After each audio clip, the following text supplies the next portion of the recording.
Hello ladies and gentlemen, and welcome to a Saturday early evening episode of Ted's Brew Cellar with me, your most gracious host Ted. Welcome to the premiere alcohol review show here on YouTube. It is currently 9 minutes past 6 on the 1st of July 2023, so I hope I'm finding you all in a good state of affairs, and if I'm not, then I hope things improve very soon. I'm looking a little bit tired and weary in the face because I didn't eat particularly healthily yesterday, although usually Friday is my usual cheat day of the week.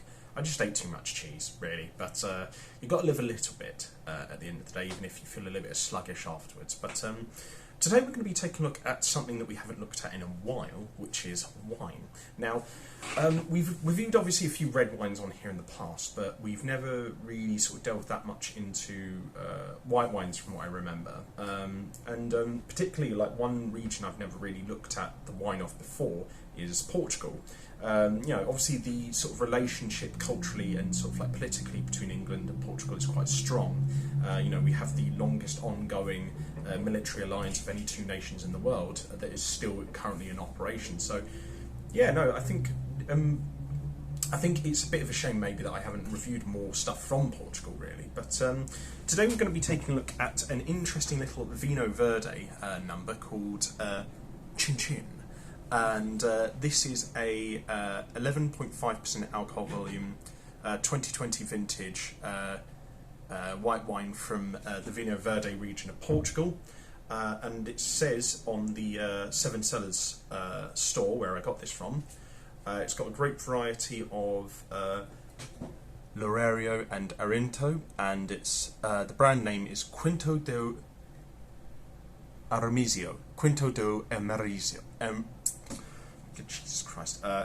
Quinto do Ermizio. Well, I hope my butchering of the Portuguese language doesn't fall to that strong military alliance, but we'll wait and see. But I've never really been quite as much into white wine as I have been into sort of like red wine, but I thought I'd try this, and I'm experienced a little bit with Portuguese beer, but not really so much their wine, so I'm interested to see what this is like. I thought it was fairly reasonable from the Seven Cellars. It was only $12.95 for this bottle, which I think is fairly reasonable for a 75 centilitre bottle of wine, depending on the quality, of course. But I like the design of the bottle, so immediately I'll give it like a good 10 out of 10. Nice, interesting mix of colours that sort of contrast nicely against each other, but don't clash too much. And it's a bit more of like it's a bit more of like a wine bottle design that I'm less used to here in the UK. So it's at least something a little bit different. And the yellow contrasting against sort of like the sort of like more sort of like yellowy, greeny, white sort of colour of the bottle itself is a really nice contrast of colours. So I really like that. We'll give that a good 10 out of 10. And let's see what our first impressions are like by giving this a bit of a snifter. I've always wondered as well, like, how different sort of like regions and sort of like styles of wines differ from one another in terms of like their general range of quality, if I've never tried them before. Because I was having a discussion with a friend about this. My favourite type of red wine is probably like a Bordeaux. But a bad Bordeaux can be pretty bad. Whereas like a Côte d'Aron is not... Like, the best Côte d'Aron I don't think is quite as good as the best Bordeaux, but Côte d'Aron is always like more consistently enjoyable. Like, it's always a 6 to an 8 out of 10 or something, whereas like a Bordeaux can kind of be between like, I feel like a 5 to a 10 or something like that, if you see what I mean. It's a high level of quality, but a much broader range of like good to bad, if you see what I mean. But we'll see what this one is like in comparison. It's a corkscrew bottle, which I can't remember what the last time was when I reviewed a drink on this show where I had to screw out the cork. Quite a while, in fact. I think it might have been a wine, or possibly it could have been a Belgian sort of Trappist beer, not one of the ones where you like pop the cork out, at least. Anyway, right, so I got that off pretty easily. Nice. The cork was put in there very consummately and very efficiently. Good use of space and time. Anyway, let's have a quick sniff to see what our first impressions are like.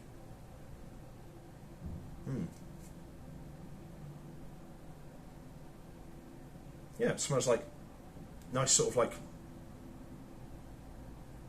grapey through line, a little bit vanilla-y, and sort of a sort of slightly tart sort of like after smell. So yeah, very simple nose, but very refreshing nose. Very, I think that this.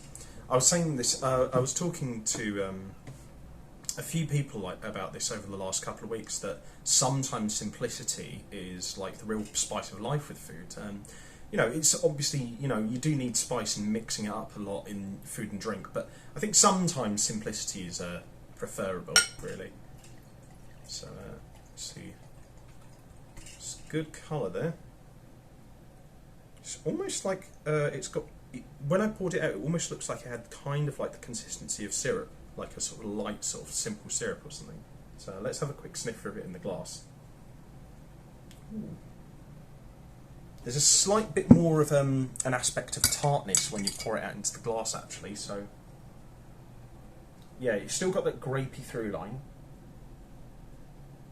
and less of that sort of vanilla-y sort of aspect to it. But yeah, definitely a bit more tart when you smell it in the glass. Yeah, no, it does smell pretty nice. It's I don't think they necessarily said that much on Seven Cellar's website if it was like a dry or wet sort of wine. It just says it's like fresh, light and zesty, which I do totally get. There's even like there is a bit of a citrusiness in the after smell there, so that's quite nice. But yeah, no, this has got a really good nose. I'll give the nose like probably again like a 10 out of 10. This smells really nice. It doesn't overstay its welcome. It doesn't cloy in the nostrils too much, and yeah, it's one of the better smelling white wines I've smelled in a long time. So anyway, we'll have ourselves a quick palate cleanser first.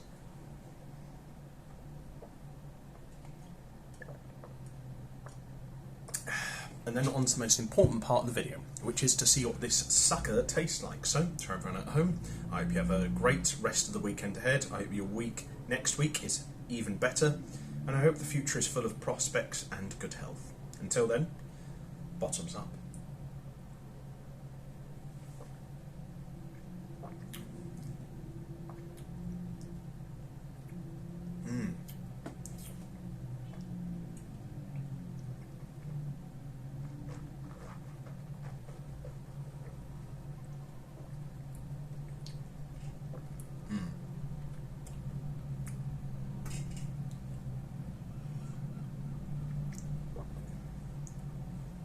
Okay, this is one of the smoothest wines I've ever had. This is really good. It definitely feels like sometimes when I drink a wine, I feel like this. Oh, this is more of like a wine I'd just like to relax with, or something I'd like to have with food. This is a really good for, I feel, for like most occasions, if not all. Like it feels like a great one to just relax with after a long day at work, or to have with like some nice salad or some fish. Or some roasted vegetables. It's such a smooth wine, despite having quite a tart, dry sort of finish. It's really, really compulsively drinkable. It's very smooth in the texture. It goes down super easily. It's easy to take down.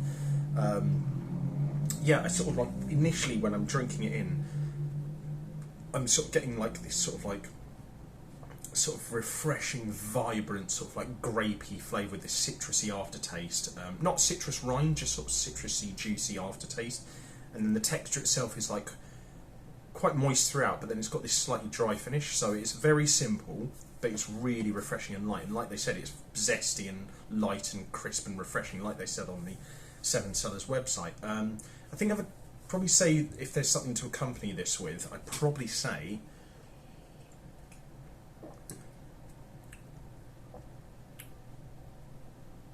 either like a really nice tuna salad niçoise, or maybe like some sea bass with some Mediterranean roasted vegetables. I feel like that's kind of the vibe I'm getting with this, or maybe some like just really light tapas. I think would be probably a good addition to have with this. But yeah, this is really good. And like I said, you don't even necessarily have to have food with this. This just feels like a relaxation wine as well that can double up as a food wine. And I feel like